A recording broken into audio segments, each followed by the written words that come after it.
what's going on. We're going to talk for about 30 minutes and sign for about an hour because otherwise no one's going to get any autographs. So this will, like we said, be the shortest panel in history. So we've got to do quick introductions and we'll get right to everything. I'm Chris Ayres. Wendy Powell. Greg Ayres. Vic Mignogna.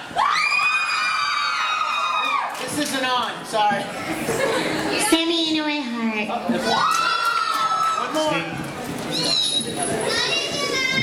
Okay, this is Q&A, but we don't have a lot of time, so you need to provide the Q so we can provide the A. Somebody pick a side. Yeah, doing with that. the red glove. What are your favorite scenes from Oron? Favorite scenes? We just love many scenes. I mean from Oron. We love many Oron scenes. Wow. Love the one in the first episode. I love when Tamaki is introducing Haruhi to the host club, and he's running around and he's telling her little tips about putting her glass down, using her pinky to cushion it, and gentlemen don't make unseemly noises. And meanwhile she's thinking what an imbecile he is. We like that one, and I love the twins. I love their scenes are just absolutely wacky. I like the scene where you find. Now I'm off. This is awesome. Hello. Okay. Oh wait, I can use this closer. I like the episode where you find a little bit about them, their backstory. But I just love all their bits, like all the little bits, like them eating the banana in the episode with Laura Bailey's character, and Haruhi slipping on the banana. Like they're always doing something, even when they're not talking, they're doing something weird in the background. And I think my favorite is them dressed as the Cheshire Cat in the Alice in Wonderland episode. Definitely. What? Right down there? I wanted to know if on all the characters you all have played, if you had to do it as a live actor, which one do you think you could do the best? That's very difficult because 90% of my characters are like 7 or 8 foot tall, and if you haven't seen, I'm only 5'4".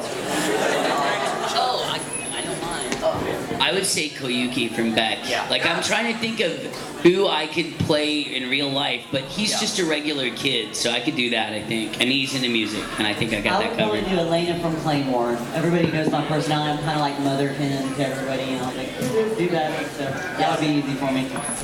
My sister thinks, my younger sister thinks that probably the best for me would be, even though he's a lot taller than me, is Atsunobu Haishimizu from Full Metal Panic Tomofu.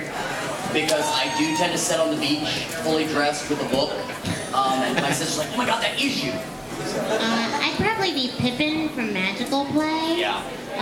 Just because she's like this cookie little bunny girl character. But I'd have to lose a lot of weight. Caitlin Glass told me 2 years ago that I am Tamaki Suo.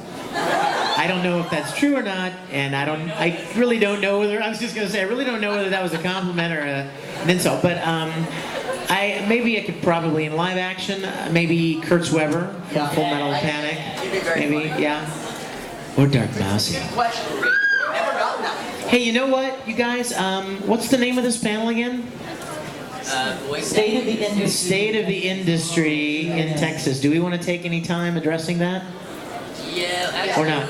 I am not addressing it. Actually, how many of you are interested in becoming a voice actor? I guess that's a better. That's a great segue to talking about this. This is an industry that is slowing down quite a bit. How many of you read any of our blogs or live journals or MySpaces or Facebooks or Zanga or Six Apart? Or there's too many of them now. Kyle Hebert has probably done the best job of showing people what it's like to not have work from time to time. He gets on his blog and he's like, there's no work right now. There's absolutely no work right now.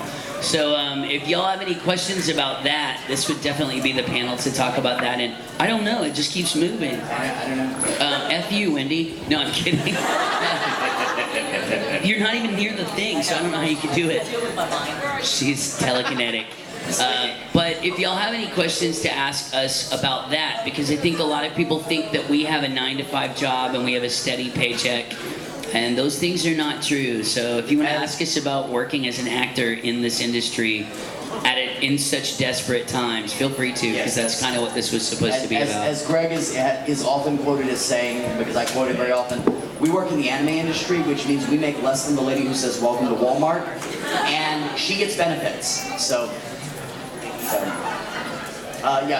pick a person. I hate picking people. I love picking. I'll pick. Go, you do it then. You with the green thing on your arm. So what do y'all do when you're not voice acting? Do you audition? We audition. A lot of us have other things that we do. I mean, a lot of voice actors have 9-to-5 jobs. They work in offices. Carly Mosier is a real estate agent. I mean, it's not like we live in the studio. No, most people have B&B jobs, so bread and butter jobs. And there are several people that do lots of other things in performance. Vic writes jingles, he does production work, he has music that he does. There are other things to do in production that are not anime voiceover work. Yes. We've got another actor hiding in the front row, but that's another story. But she's shaking her head. Yeah, there's tons of other things you can do. She does video game work. Several of us have done video game work, but that's not every day. Some days you have to sell, what is it, Nissan Sentras? Some days you have to sell cars. Other days it may be, he directed us in a commercial and everybody else got the cool Nissan and I was like, Nissan Sentra! I'm like, really? I got the Sentra?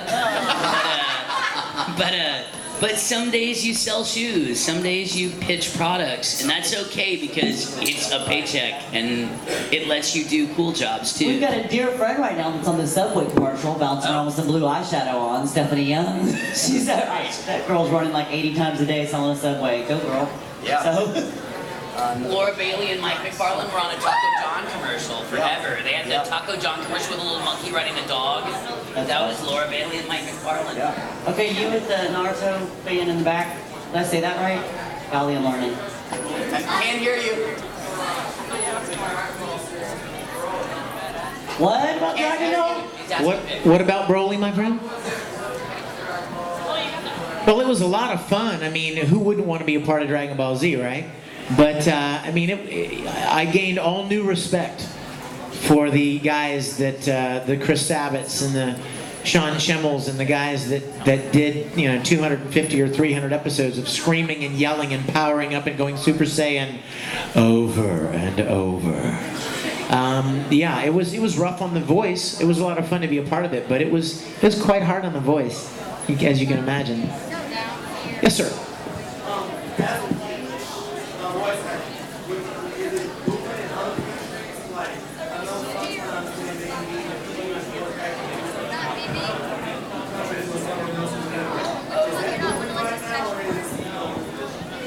We got to work at Anime Expo a few years ago. We got to work with Ryo Horikawa, who's the original Vegeta in Dragon Ball Z. And he does, it's funny because we talked about the similarities between our jobs, about how American anime fans are like, well, I don't watch dubbed anime. And he said it's funny because he dubs films in Japan, and they're like, that man sounds nothing like Eddie Murphy, because he's the voice of Eddie Murphy in Golden Child. The same guy that does Vegeta is the voice of Eddie Murphy. But they do voice over work, but not necessarily because they do original work in Japan, but they do overdubbing for movies and things like that. So there's always voice over work, but not necessarily voice actor work in anime. Like the States, as I burp right into the microphone, the States, South America, and Japan right now are the biggest areas for anime as far as growth. So those are the three areas where you see the most dubbing. But as far as other countries, I don't know. We don't live anywhere else, so we don't know where the jobs are. It is good to be bilingual, and like I said, Spanish-speaking countries have a really huge anime following, and it's a really growing genre there. So. Another question. So I don't pick. Oh no, I picked him. He was mine. I picked that guy.